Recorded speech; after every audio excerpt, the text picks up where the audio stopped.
नमस्कार, आप लाइव बिहार देख रहे हैं। राजद के राष्ट्रीय अध्यक्ष का चुनाव होना है और इसको लेकर तैयारियां भी लगातार जोर शोर के साथ की जा रही हैं। राष्ट्रीय अध्यक्ष का निर्वाचन 10 अक्टूबर को दिल्ली में किया जाएगा। राजद के राष्ट्रीय अध्यक्ष के रूप में लालू प्रसाद का फिर से चुना जाना लगभग तय बताया जा रहा है। राजद के इतिहास की 12वीं बार पुनरावृत्ति की पटकथा एक बार फिर से तैयार है। 5 जुलाई 1997 को राजद की स्थापना के समय से ही कमान लालू के हाथ में है। बार बार निर्विरोध चुने जाते रहे हैं। इस बार लालू के गिरते स्वास्थ्य को देखते हुए तेजस्वी यादव को कमान सौंपने की तैयारी कर ली गई थी, मगर भाजपा के खिलाफ देश भर के विपक्षी दलों को एकजुट करने का अभियान चला तो देश का राजनीतिक तापमान चढ़ने लगा। इधर लालू स्वस्थ हो रहे हैं और फिर से सक्रिय होने की आकुलता भी दिखाई दे रही है। ऐसे में तेजस्वी की पारी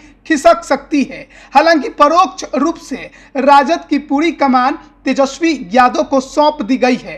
राजद के सारे बड़े निर्णय अब वही लेते हैं, लेकिन प्रत्यक्ष तौर पर लालू का नाम चलाते रहने की तैयारी है। इस बार भी लालू प्रसाद को ही राजद का अध्यक्ष बनाने की बड़ी बाध्यता उनकी राष्ट्रीय छवि बनी।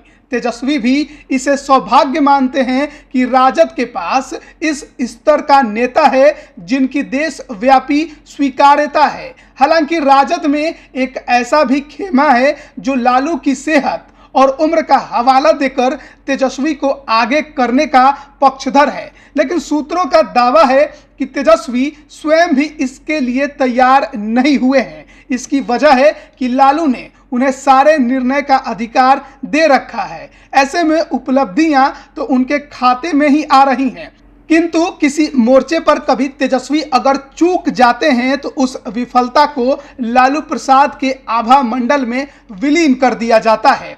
उचित माहौल और चुनाव को नजदीक देखकर लालू में फिर किंग मेकर बनने की बेताबी दिखाई दे रही है। बीमारी में भी राजद की कमान अपने पास रखने के पीछे की वजह है कि विपक्षी एकता के प्रयासों को वह दर्शक की तरह नहीं देखना चाह रहे।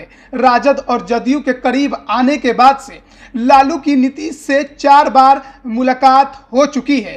कांग्रेस अध्यक्ष सोनिया गांधी जब इटली से लौटेंगी तो लालू नीतीश के साथ उनसे मिलने जाएंगे। अन्य विपक्षी दलों के बड़े नेताओं के भी वह संपर्क में हैं। विपक्षी दलों की एकता में लालू को 2 फायदे दिखाई दे रहे हैं। एक अरसे बाद वह फिर से राष्ट्रीय स्तर की राजनीति कर सकेंगे और दूसरा, नीतीश के केंद्रीय राजनीति में सक्रिय होने के बाद तेजस्वी के हाथ में बिहार सौंपने में भी उन्हें सफलता मिल सकती है। लाइव बिहार YouTube पर सब्सक्राइब और Facebook पर लाइक जरूर करें।